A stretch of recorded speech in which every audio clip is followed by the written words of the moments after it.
साथियों, वेदों और पुराणों से हमें क्या सीख मिलती है?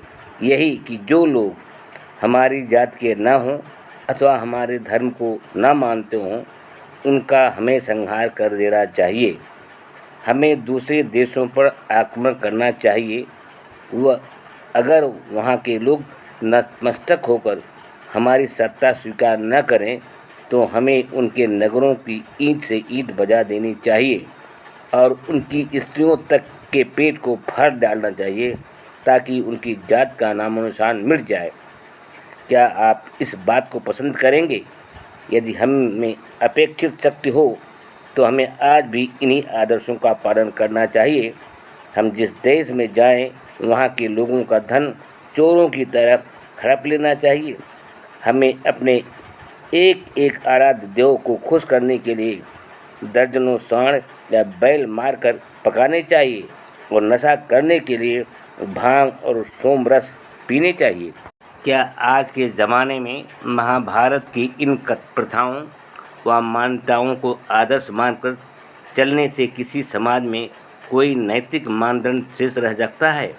खेद तो इसी बात का है कि हिंदू समाज आज भी इस ग्रंथ में लिखी बातों को आदर्श मानता है।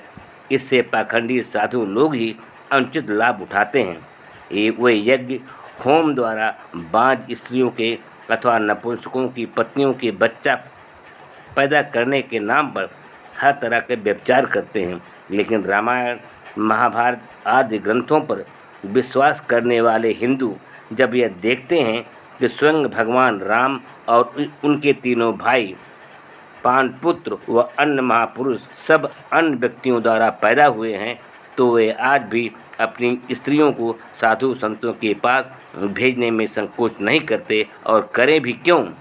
यह सब धर्म के बिल्कुल अनुकूल जो है। रामायण में श्री राम मर्यादा पुरुषोत्तम है, अर्थात उनके द्वारा स्थापित हर मानदंड हिंदुओं के लिए चिर सत्य व अनुकरणीय है। लेकिन श्री राम का आचरण वास्तव में है क्या? उनकी अनुपस्थिति में रावण उनकी पतिव्रता स्त्री सीता का अपहरण करता है और साल भर तक अपनी कैद में रखता है। लेकिन इस बीच न तो सीता ही उसे अपने शरीर का स्पर्श करने की अनुमति देती हैं और न खुद रावण ही, कारण चाहे जो भी रहा हो, उसके साथ जोर जबरदस्ती नहीं करता। फिर भी सीता के उद्धार के बाद श्री राम सिर्फ लोगों के बकवास पर, अथवा यूँ कह लीजिए अपना सिंहासन बचाए रखने के लिए, निर्दोष सीता का त्याग कर देते हैं, और वह भी उस अवस्था में जब उस काल की मान्यताओं के अनुसार सीता अग्नि परीक्षा में पूरी उतरी हैं। ऐसी हालत में कोई हिंदू जो श्री राम को आदर्श धर्म की स्थापना करने वाला अवतार मानता है, अपनी किसी बहू बेटी को जो एक दिन के लिए किसी मजबूरी में किसी पराये के बस में रही हो, दोबारा अपने घर स्वीकार कर सकता है? लेकिन क्या यह हिंदू स्त्रियों के साथ एक घोर अन्याय अत्याचार नहीं है? और क्या स्त्रियों के साथ ऐसा व्यवहार करने वाला समाज किसी दृष्टि से भी अपनी महानता व न्यायप्रियता की डींग हाँक सकता है?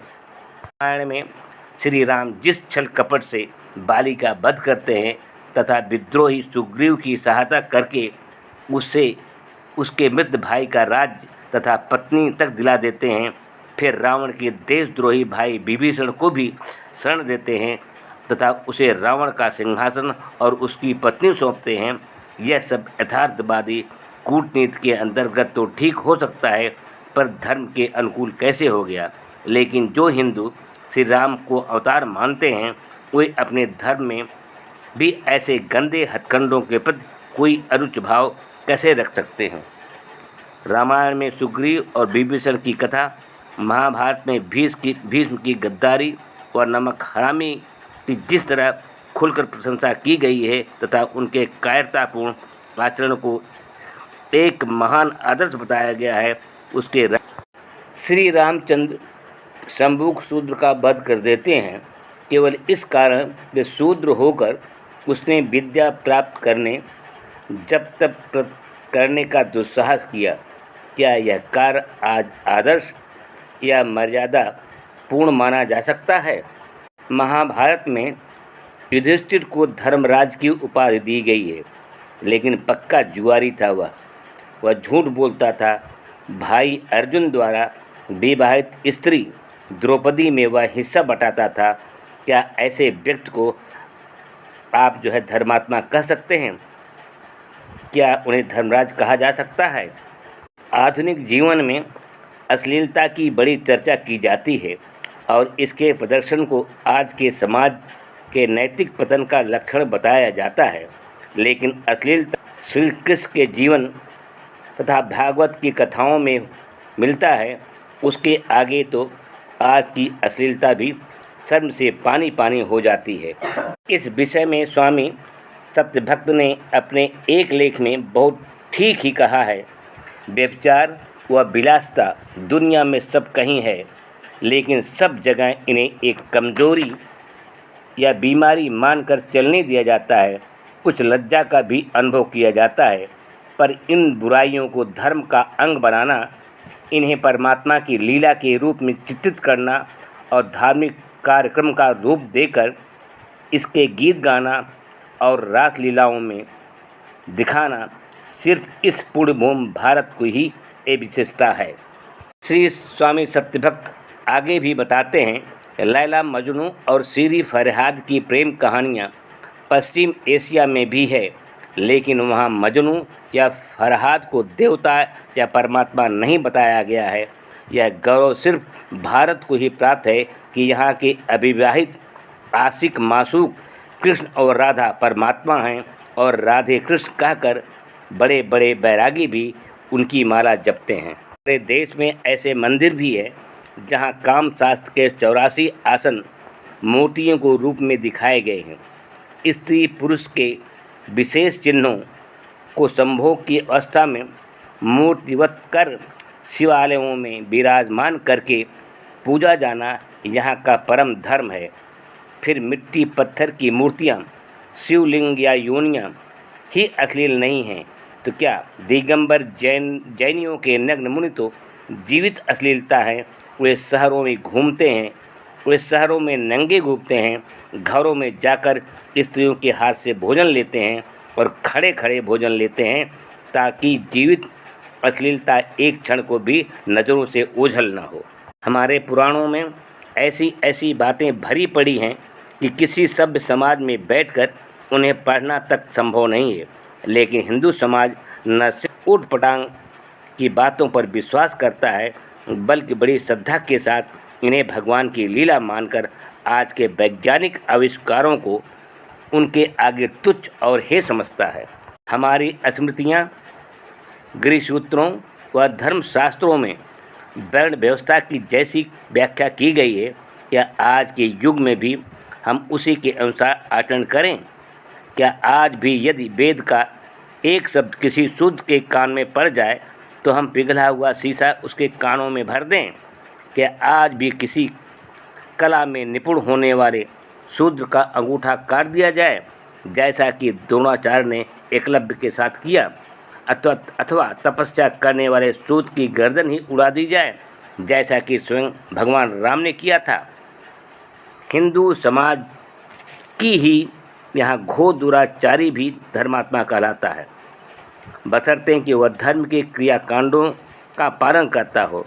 हमारे धर्मशास्त्री डंके की चोट पर ऐलान करते हैं कि एक जन्म में क्या लाखों जन्मों में किया हुआ पाप भी सिर्फ भगवान का नाम लेने से माफ़ हो जाता है, अन्यथा किसी तीर्थ स्थान में जाकर स्नान आदि करने से धुल जाता है। ऐसी हालत में कोई हिंदू भला पाप करने से क्यों चूकेगा? जाहिर है कि नहीं। इसलिए भारत के करोड़ों हिंदू भक्त पूजा, प्रार्थना, तीर्थ यात्रा और श्राद्ध सेवा में कमी नहीं आने देते, लेकिन व्यापार में मिलावट या चोरी, बेईमानी और 420 का कोई भी मौका हाथ से जाने नहीं देते। हिंदुओं ने समझ लिया है कि जिस प्रकार वे खुद भ्रष्ट, बेईमान और दुराचारी हैं, उसी तरह से उनका भगवान भी भ्रष्ट, बेईमान और रिश्वतखोर है। अतः वे दिन रात पाप करते हुए भगवान की चापलूसी भी करते हैं, ताकि भगवान इस झूठी खुशामद से खुश होकर उनके पाप को माफ़ कर दे।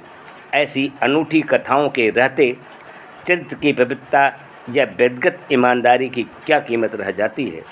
हमारे देश में धर्म के नाम पर क्या नहीं होता। भ्रष्टाचार और व्यभिचार तो होता ही है, शिशु हत्या, कन्या हत्या, मानव हत्या जैसे अपराध भी होते हैं।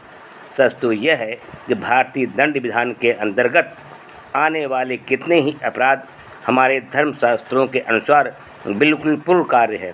दास्ता देवदासियों को रूप में वेश्यावृत्ति, अप्राकृतिक व्यभिचार, स्त्रियों का व्यापार, अवैध नशाखोरी, गांजा, चरस, शराब की स्मगलिंग, जुआ, ठगी, डकैती और अन्य गुरुतर अपराध जैसे पेशेवर अपराधियों की दिनचर्या है।